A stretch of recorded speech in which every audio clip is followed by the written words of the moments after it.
ورحمه الله وبركاته. ازيكم يا بنات؟ عاملين ايه؟ النهارده ان شاء الله هنعمل مع بعض كنافه بالفواكه المجففه والمكسرات.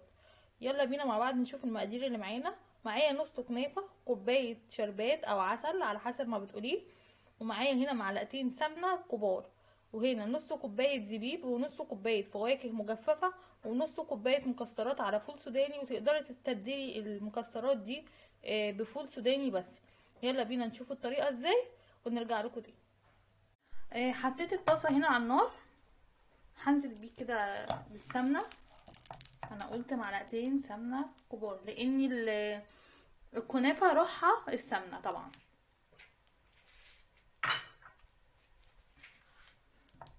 هستناهم يسيحوا خالص.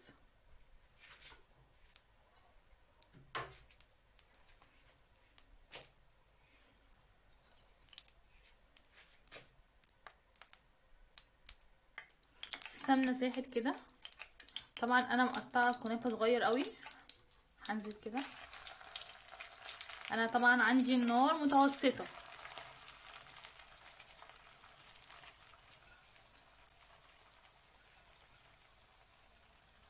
بس هقلبها واحط الباقي.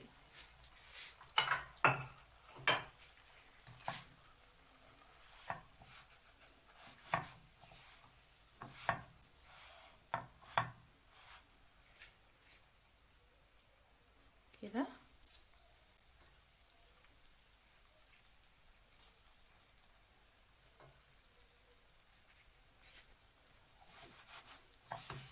هقلبها تقليبه كويسه كده. طبعا اشرب السمنه كلها جوه الكنافه. هرجع لكم تاني. كده اهي شربت السمنه كلها. هديت النار عليها. هفضل بقى اقلب فيها. الكنافه دي ما ينفعش تتعمل في الفرن خالص، يعني ما ينفعش انك تقلبي فيها السمنه وتحطيها في الفرن لحد ما تاخد اللون. مش هتدي نفس النتيجه ونفس الطعم. دي بتتعمل على النار.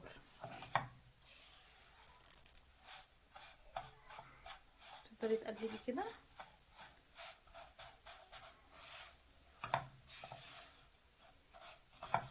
على نار هاديه لانها بتتلسع بسرعه.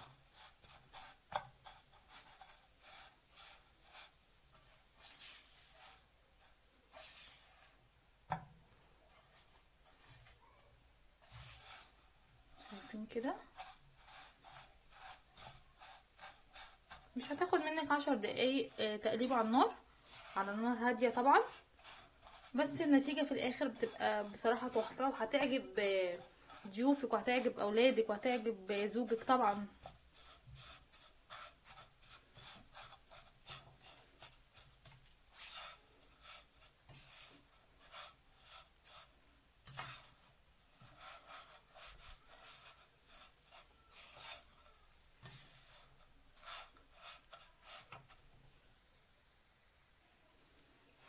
بصوا كده الدرجه دي وصلت كده معايا للون الذهبي. طبعا انا مش عايزه اللون ده، طبعا لسه بقلب فيها. انا كان بقالي 5 دقايق كده بقلب فيها على نار متوسطه. كل الكراكيع بقى اللي في الكنافه دي انا مش عايزاها طبعا. طول ما انا واقفه كده بفركها كده بالمعلقه. انا مش عارفه الاضاءه جايباها فاتحه شويه، هي المفروض اغمق من اللي انتوا شايفينها دي يعني شويه. بس كده بفضل اقلب يمين وشمال كده واخد اللي في الجناب. شايفين كده؟ وافرك بقى بالمعلقه. انا مش عايزه اي كلاكيع فيها، انا عايزاها تبقى زي الرز كده، يعني مفرفطه كده زي الرز. بصوا كده، كل ما بقابل كلاكيع في سكتي كده بفضل افركها كده. انا عايزه اغمق من كده بكتير، زي اكنك كده بتحمري الشعريه بالظبط.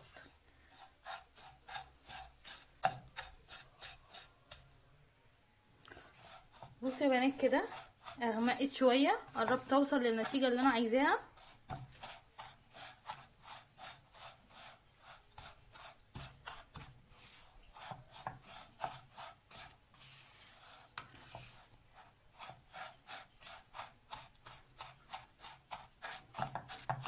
شايفين كده؟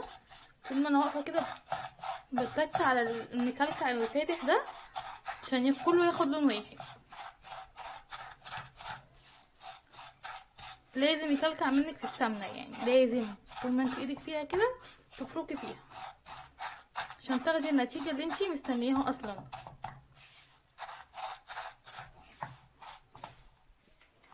شايفه كده؟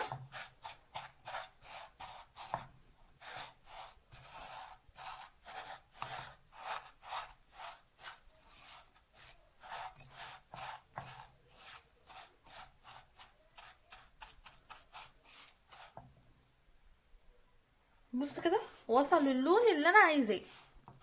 تمام. هعمل ايه بقى؟ ولا عندي حاجه بيضه ولا عندي حاجه مكلكعه ولا اي حاجه، زي الرمله بالظبط. شايفين؟ بصوا هتوصل معاكي للنتيجه دي. هطفي على النار، هطفي النار عليها كده. سوري.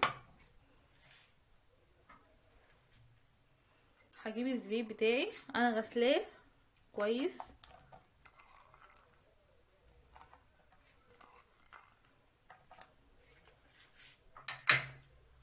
هجيب الفواكه بتاعتي المجففه دي احطها،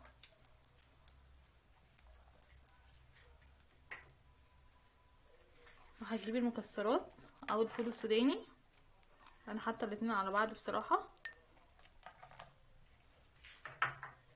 هقلبهم كده ببعض كويس. كل ده قبل ما تحطي العسل بتاعك او الشربات يعني، عشان يدخلوا جوه بعض كويس، لان العسل ممكن يخليهم يكلكعوا ما يبقوش جوه الكنافه نفسها. كده هنزل واحده واحده بيه كده عشان ايه ممكن ماخدوش كله.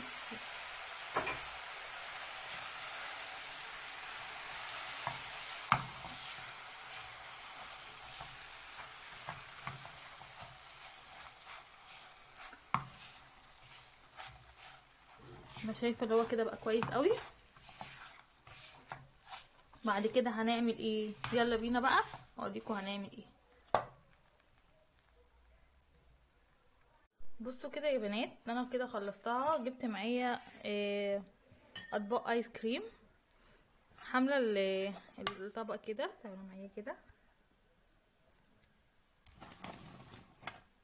جيب المعلقه وحاملاه كده.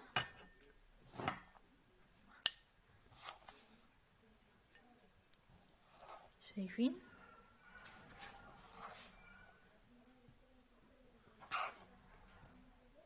وهضغط عليها كده جامد كده. معلش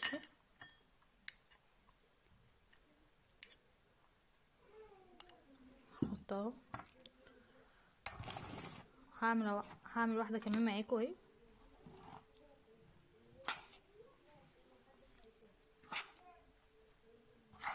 كده، وهضغط عليها تاني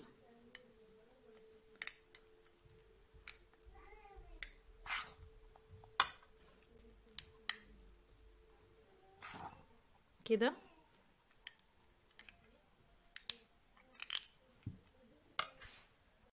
بعد يا بنات ما مليت البولتين بتوعي كده،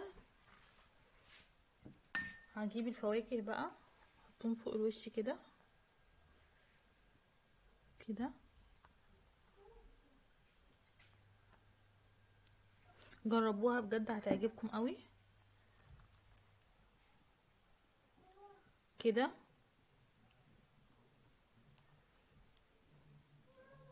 لو عجبتكم الطريقة ما تنسوش اللايك والشير والاشتراك في القناة، والسلام عليكم ورحمة الله وبركاته.